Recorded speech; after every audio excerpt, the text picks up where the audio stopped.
Good morning and जय हिंद बच्चों। मैं अजय कुमार वाराणसी उत्तर प्रदेश से आपके अपने चैनल नव शिक्षण पे स्वागत करता हूँ। बच्चों मैं आज आपको एनसीईआरटी क्लास 8th की जो मैं पढ़ा रहा हूँ, आपको पता है ऑलरेडी मैंने चैप्टर 1 पढ़ा रखा है, ठीक है। और आज मैं आपको सेकंड चैप्टर पढ़ाने जा रहा हूँ, माइक्रो ऑर्गेनिज्म फ्रेंड एंड फो, यानी कि सूक्ष्म जीव मित्र एवं शत्रु। बच्चों आपको पता है मैं आपको इस समय श्रेष्ठ एग्ज़ाम की तैयारी करा रहा हूँ, साथ ही साथ पीएम यशस्वी की भी तैयारी करा रहा हूँ, ठीक है बच्चों। तो दोनों परीक्षाओं में सेम पैटर्न है जैसा मैंने बताया हुआ है। और ये बच्चों जिस भी बोर्ड के आप हों, चाहे जिस भी राज्य के हों, तो मैंने इसके बेसिक वीडियोस बताए हुए हैं कि कौन इस परीक्षा को देते हैं। क्लास 9th में आप इस परीक्षा को देंगे बच्चों, ठीक है। और इसमें जो प्रश्न आ रहे हैं उसकी मैंने सिलेबस वगैरह पूरी बताई हुई है, तो आपसे रिक्वेस्ट करूंगा प्लेलिस्ट से जाकर देख लीजिएगा। डिस्क्रिप्शन में आपको, वीडियो के डिस्क्रिप्शन में आपको प्लेलिस्ट मिल जाएगी। और उस प्लेलिस्ट में बच्चों आपको एक व्हाट्सएप ग्रुप का लिंक भी मिल जाएगा, ठीक है, जिसके जरिए आप, मैं कई चीज़ें पीडीएफ भी अभी डालूंगा अभी, क्योंकि फॉर्म आने में काफ़ी समय है, इस परीक्षा में काफ़ी समय है। तो धीरे धीरे मैं चीज़ों को तैयार करा रहा हूँ। तो आइए आज के चैप्टर को मैं स्टार्ट करता हूँ बच्चों।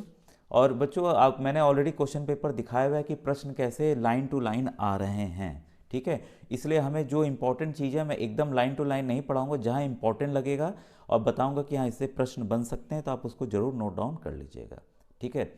अब देखिए ये जो चैप्टर है, you have seen several kind of plants and animals, हमने कई तरह के पेड़ पौधे देखे हैं। However there are other living organism around us which are normally cannot seen, कुछ ऐसे सूक्ष्म जीव होते हैं जिसे हम देख नहीं सकते हैं, तो इन्हीं को हम क्या कहते हैं, माइक्रो ऑर्गेनिज्म या माइक्रोब्स कहते हैं, ठीक है।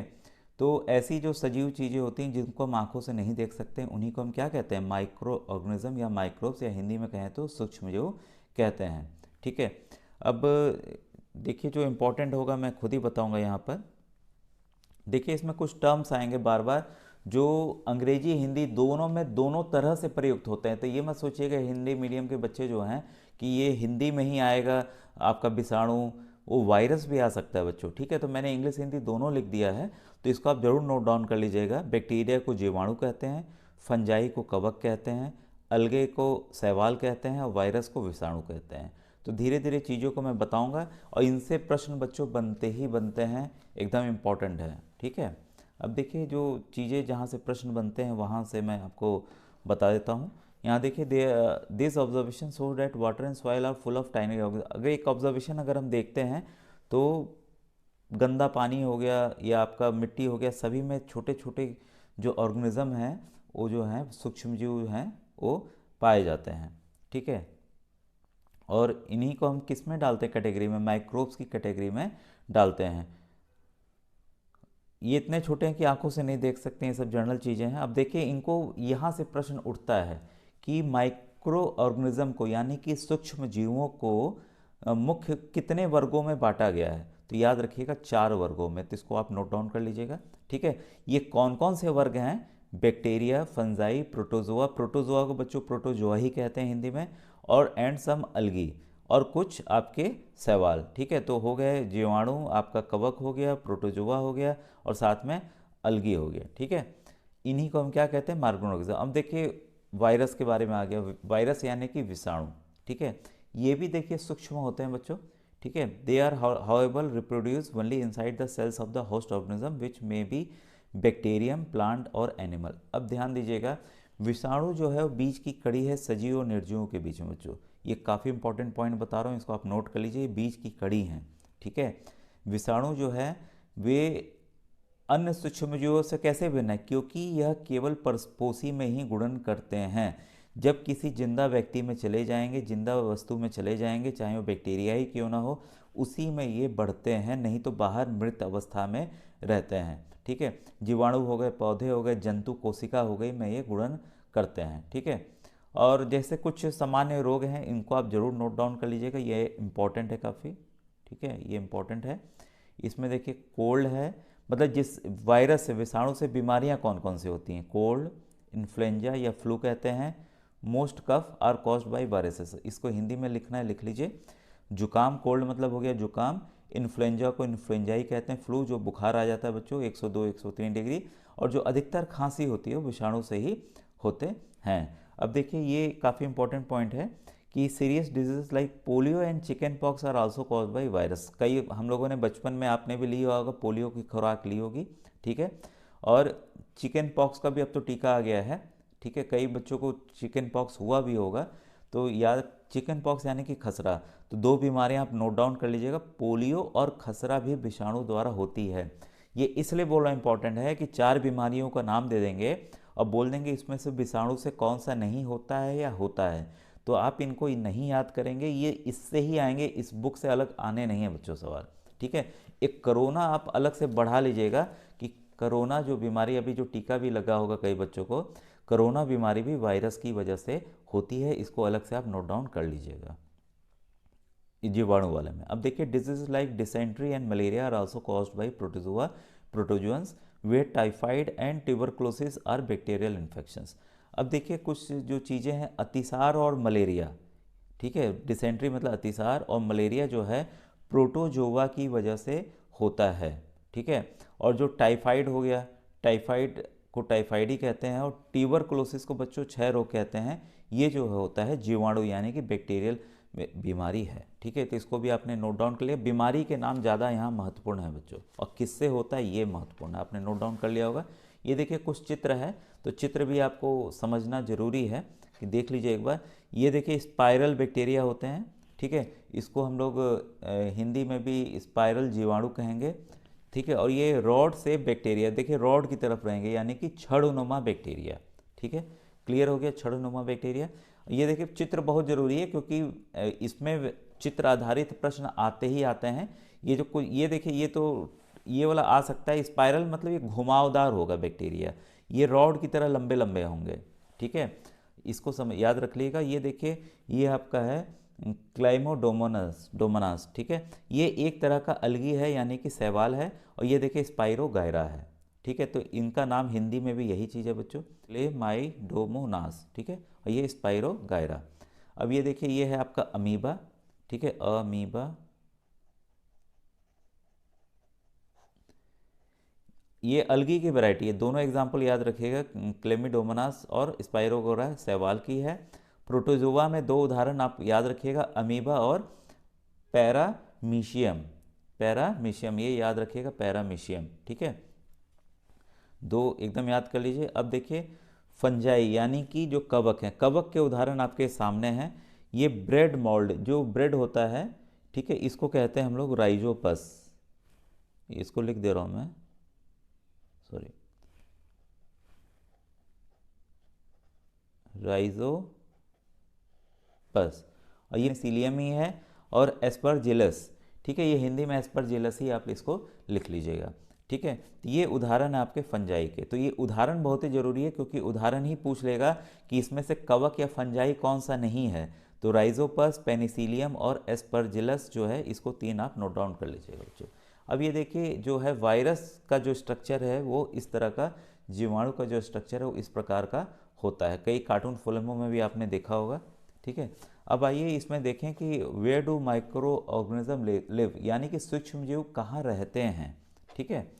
अब देखिए इसको हम पढ़ने जा रहे हैं। माइक्रो ऑर्गेनिज्म में be single celled like bacteria, some algae and protozoa, और multi cellular such as algae and fungi. ये काफ़ी इंपॉर्टेंट पॉइंट है बच्चों, इसको नोट डाउन कीजिएगा, ठीक है। ये इंपॉर्टेंट है यहाँ से लेकर यहाँ तक, ठीक है। इसमें यह है सूक्ष्म जीव जो हैं वो एक कोषीय हो सकते हैं। तो एक कोषीय कौन कौन हो सकते हैं?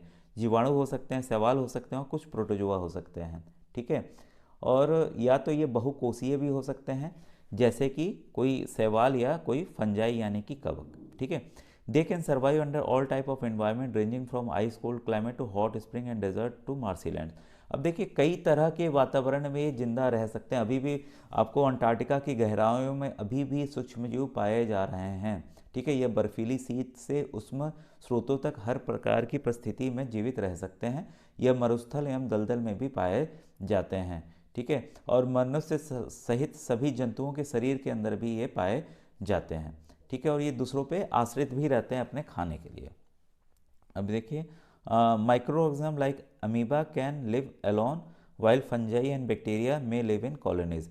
कुछ अमीबा जो है वो अकेले रहता है, और कुछ कवक और बैक्टीरिया जो है वो कॉलोनीज मतलब समूह में रहते हैं। अब देखिए माइक्रो ऑर्गेनिज्म एंड अस, तो यहाँ से कुछ इंपॉर्टेंट पॉइंट्स स्टार्ट हो रहे हैं कि फ्रेंडली माइक्रो ऑर्गेनिज्म जो हमारे दोस्त हैं, जो हमारे हितकारी हैं, ठीक है, उनके बारे में अब हम लोग पढ़ने जा रहे हैं यहाँ पर। ठीक है, तो ये देखिए जो पर्यावरण को सूक्ष्म रखने जो मित्रवत होते हैं, ठीक है, ये अनेक इनसे कार्य लिया जाता है। इनका उपयोग हम लोग दही, ब्रेड और केक बनाने में किया जाता है। तो ये कर्ड, ब्रेड और केक बनाने में यहाँ किया जाता है, आप देख ही रहे हैं। ठीक है, अब ये देखिए यहाँ पे microorganisms have been used for production of alcohol since ages. Alcohol यानी कि बच्चों जो शराब होती है उसको भी बनाने में माइक्रो ऑर्गेनिज्म का रोल है। तो ये नोट डाउन कर लीजिए किसके किसके बनाने में काम आता है, दही, ब्रेड, केक और साथ में अल्कोहल यानी कि शराब। ठीक है, they are also use in cleaning up of the environment. अब देखिए ये भी बहुत इंपॉर्टेंट पॉइंट है, हमारे वातावरण को शुद्ध करने में भी काम आता है। For example the organic waste, जो हम ऑर्गेनिक वेस्ट घर के छिलके, सब्जियों के छिलके भेज देते हैं, या जो जानवर मर जाते हैं या बाहर जो लैट्रिन ये लोग कर देते हैं, डंग होता है, ठीक है, वो भी टुकड़ों में बढ़ जाता है जो कि हमें नुकसान नहीं पहुंचाते हैं। And usable substances by bacteria. ठीक है, और यहाँ पर ये देखिए जो होते हैं ये अपघटित हो जाते हैं जीवाणुओं द्वारा। ठीक है, और तथा ये हानिकारक पदार्थ बनते हैं। स्मरण कीजिएगा, तो जीवाणुओं का उपयोग जो है औषधि उत्पादन एवं कृषि में मृदा की उर्वरता में वृद्धि करने में किया जाता है, जिससे नाइट्रोजन स्थिरीकरण होता है। तो मतलब जो नाइट्रोजन को फिक्स किया जाता है उससे क्या होती है, मिट्टी की उर्वरता भी बढ़ती है। ठीक है, making of curd and bread, दही और इसमें ब्रेड को बनाने में भी काम आता है। अब ये देखिए इंपॉर्टेंट पॉइंट्स है कि इसका कहाँ कहाँ इस्तेमाल होता है। यहाँ देखिए कुछ चीज़ें मिट गई हैं, ठीक है, प्रिंट नहीं हो पाए, प्रिंट हट गया है, तो इसको मैं आपको बता देता हूँ। ये इंपॉर्टेंट है बच्चों, काफ़ी इंपॉर्टेंट है। देखिए बच्चों, आपने देखिए यहाँ लिखा हुआ, I saw that my mother added a little curd to warm milk to set curd for the next day, I wonder why. ये देखिए जो पहली पूछ रही है कि कई बार उसने मम्मी को देखा कि दूध में, गर्म दूध में थोड़ी सी दही मिलाते ताकि दही अगले दिन जम जाए, तो ऐसा क्यों, आई वंडर, ऐसा क्यों होता है। ठीक है, कई बच्चों को पता भी होगा, तो बस सिंपल है चीज़ें बता दे रहा हूँ बच्चों कि दही में जो है अनेक सूक्ष्मजीव पाए जाते हैं, जिन्हें हम क्या कहते हैं, लैक्टोबैसिलस पाया जाता है, जो कि एक तरह का जीवाणु है। तो लैक्टोबैसिलस, देखिए ध्यान दीजिएगा, इसको नोट डाउन कर लीजिएगा, लैक्टोबैसिलस। ठीक है, जो दूध को क्या करता है, दही में परिवर्तित करता है। तो सवाल कई बार आए हुआ है कि दूध को दही में परिवर्तित कौन करता है, कौन सा जीवाणु करता है, तो लैक्टोबैसिलस। ठीक है, इंपॉर्टेंट पॉइंट, इसको नोट डाउन कर लिया होगा आपने। वह दही में जनन कर उसे दही में परिवर्तित कर देते हैं, और जीवाणु जो है वो पनीर में, ध्यान रखिएगा, पनीर यानी कि चीज़, ठीक है, अचार यानी कि पिकल, ठीक है, और अनेक खाद्य पदार्थों के उत्पादन में सहायक हैं। साथ ही साथ देखिए रवा बनाया जाता है, सूजी का जो बनाया जाता है रवा, आप खाए होंगे, साउथ इंडियन लोग, दक्षिण भारत के लोग बनाते हैं। इडली आपने खाई होगी, वो भी दक्षिण भारत में बनती है। और छोला भटूरा तो आप जानते होंगे, भटूरा में भी इसे प्रयोग किया जाता है इसके बनाने में। ठीक है, तो बनाने का तरीका आपको पता है कि कैसे बनाया जाता है, कि आटा गूंथ के देखिए रख दिया जाता है। तरीका दिया हुआ है, इतना आटा ले लीजिए, कुछ चीनी मिला दीजिए मिक्स विथ वार्म वाटर, और ईस्ट का पाउडर मिला दीजिए, ठीक है, और उसको छोड़ दीजिए कुछ समय तक के लिए। ठीक है, तो अपने आप से मैदा क्या होता है, वो ऊपर उड़ जाता है। ठीक है, तो ये ईस्ट को ईस्ट ही कहते हैं। ईस्ट क्या है, ईस्ट एक तरह का बच्चों फंगस है, यानी कि कवक है, तो ये उड़ जाता है। तो ऐसा क्यों होता है, ये देखिए इंपॉर्टेंट है, इसको नोट कर लीजिएगा। East reproduces rapidly and produces carbon dioxide during respiration, bubbles of the gas fill the dough and increases its volume. This is the basis of the use of yeast in the baking industry for making breads, pastries and cakes. अब देखिए यहाँ important point है, इसको अब मैं बता देता हूँ। ईस्ट जो है तीव्रता से जनन करके श्वसन के दौरान कार्बन डाइऑक्साइड उत्पादन करता है। तो फूलता क्यों है, कई बार प्रश्न आया फूलता क्यों है, तो कार्बन डाइऑक्साइड के कारण। जो लाल लगा है सब इंपॉर्टेंट बच्चों, गैस के बुलबुले खमीर वाले मैदे का आयतन बढ़ा देते हैं। तो ये भी पूछा जा सकता है कि आयतन किस लिए बढ़ जाता है। ठीक है, और ये ध्यान दीजिए, बेकिंग उद्योग में, बेकिंग इंडस्ट्री जो होती है उसमें ईस्ट के उपयोग का आधार है, जिसमें ब्रेड, पेस्ट्री और केक बनाए जाते हैं। तो ये काफ़ी इंपॉर्टेंट पॉइंट था बच्चों। ठीक है, अब आगे हम लोग इसके देखिए काफ़ी इंपॉर्टेंट है, जो कि सवाल आते भी हैं। ठीक है, इसको हम लोग नेक्स्ट टॉपिक में, एंटीबायोटिक्स हो गए, जो हम लोग टीका लगाते हैं, आखिर टीका क्यों, वैक्सीन्स क्यों लगाए जाते हैं, ठीक है, इन इंपॉर्टेंट पॉइंट्स को पढ़ने जा रहे हैं। ठीक है, नेक्स्ट वीडियो में हम लोग पढ़ेंगे। अब मिलते हैं हम लोग नेक्स्ट वीडियो में। थैंक यू बच्चों, थैंक यू।